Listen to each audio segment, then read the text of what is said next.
শুভ শারদিয়া সবাইকে। ব্যাস পুজো শুরুই হয়ে গেছে, কালকে পঞ্চমী। আজকে আমি একটা নতুন ধরনের অথেন্টিক ডিশ নিয়ে তোমাদের সাথে শেয়ার করছি। সেটা হলো ইন্দুবালা হোটেলের কচু বাটা। কিন্তু এটা অবশ্যই রিনার হেসেলের কচু বাটা।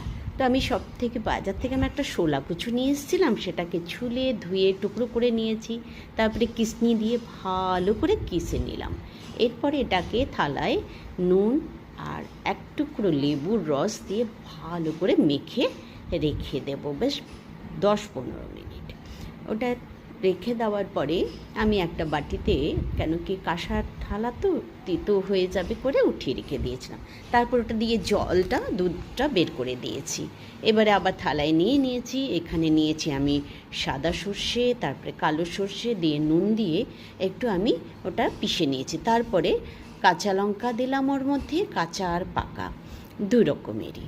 তারপর আমি ওই নারকেল, একটা ফ্রেশ নারকেল, কাঁচা নারকেল কুড়িয়ে রেখেছি, সেটাও আমি এর মধ্যে দিয়ে একসাথে এবারে আমি সবগুলো পিষে নেব।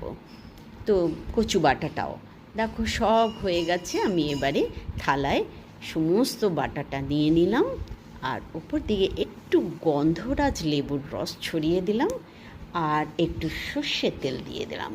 আর ঝাঁঝটা তো দারুণ আসে। ব্যাস এবারে চামচ দিয়ে একটু ভালো করে আমি কচু বাটাটা মিক্স করে নিলাম। তারপরে দুটো গোটা কাঁচা লঙ্কা দিয়ে দিলাম, উপর থেকে একটু সর্ষে তেল আর এক টুকরো কাঁচা নারকেল দিয়ে আমি সাজিয়ে দিলাম আমার আজকের মেনু ইন্দুবালা হোটেলের কচু বাটা। ঠিক আছে, কেমন লাগলো বলো আর আমার চ্যানেলটাকে সাবস্ক্রাইব করো। টাটা।